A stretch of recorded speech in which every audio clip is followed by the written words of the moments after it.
সালামু আলাইকুম। প্রিয় সকল দিনী ভাই, সকলে ভালো আছেন? আলহামদুলিল্লাহ, আমিও ভালো আছি। তো আজকে দিনের প্রতি, দিন ধর্মের প্রতি মানুষের অনেক গুরুত্ব কমে গেছে।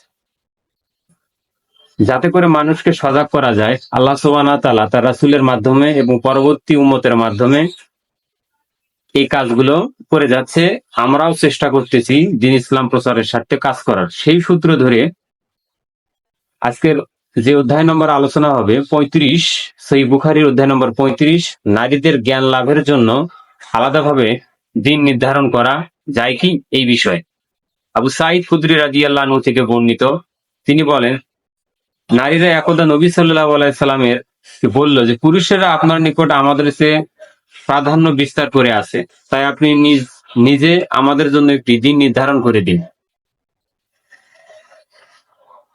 এরপর তিনি বললেন, বিশেষ একটি দিনের অঙ্গীকার করলেন। সেই দিন তিনি তাদের সঙ্গে সাক্ষাৎ করলেন এবং তাদের নসিহত করলেন এবং নির্দেশ দিলেন।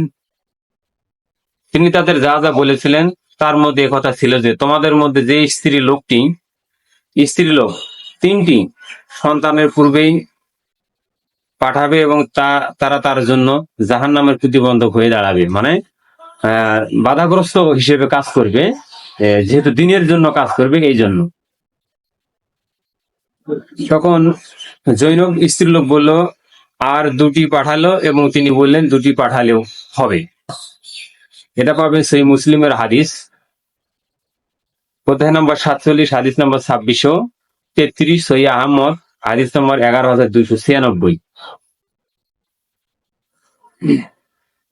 এরপরে আরেকটা হাদিস এখানে উপস্থাপন করব। আবু সাঈদ রাদিয়াল্লাহু আনহু থেকে বর্ণিত, তিনি নবী সাল্লাল্লাহু আলাইহি সাল্লাম হতে অনুরূপ বর্ণনা করেছেন। আব্দুর রহমান আল আসবাহানি রাহিমাহুল্লাহ আবু হুরায়রা হতে বর্ণনা করেন। এই হাদিসের মান সহিহ। প্রিয় সকল দিনী ভাই এবং দিনী বোন, আপনারা অবশ্যই দিনের মেহনত করবেন, দিনের জন্য কাজ করবেন এবং দিন শিক্ষার জন্য চেষ্টা করবেন। এই হাদিসটার মাধ্যমে দিন শিক্ষণীয় বিষয়ের উপর গুরুত্ব আরোপ করা হয়েছে। অধ্যায় নম্বর 36, কোনো কথা শুনে না বুঝলে জানার পর পুনরাবৃত্তি করা, এর উপর একটা হাদিস। ইবনু আবু মুলাইকা রাদিয়াল্লাহু আনহু থেকে বর্ণিত, নবী সাল্লাল্লাহু আলাইহি সাল্লাম এর স্ত্রী আয়েশা রাদিয়াল্লাহু আনহা এর কথা শুনে না বুঝে বারবার প্রশ্ন করতেন। একদা নবী সাল্লাল্লাহু আলাইহি সাল্লাম বললেন, কিয়ামতের দিন যার কাছ থেকে হিসাব নেওয়া হবে তাকে শাস্তি দেওয়া হবে। আয়েশা রাদিয়াল্লাহু আনহা বললেন, আমি জিজ্ঞাসা করলাম, আল্লাহ তাআলা কি ইরশাদ করেননি তার হিসাব নিকাশ সহজেই নেওয়া হবে? সূরা ইনশিকাক আয়াত নম্বর 8, সূরা নম্বর 84। তখন তিনি বললেন, তা কেবল হিসেবে প্রকাশ করা, কিন্তু যারা হিসাব পুঙ্খানুপুঙ্খ নেওয়া হবে সে ধ্বংসপ্রাপ্ত হবে।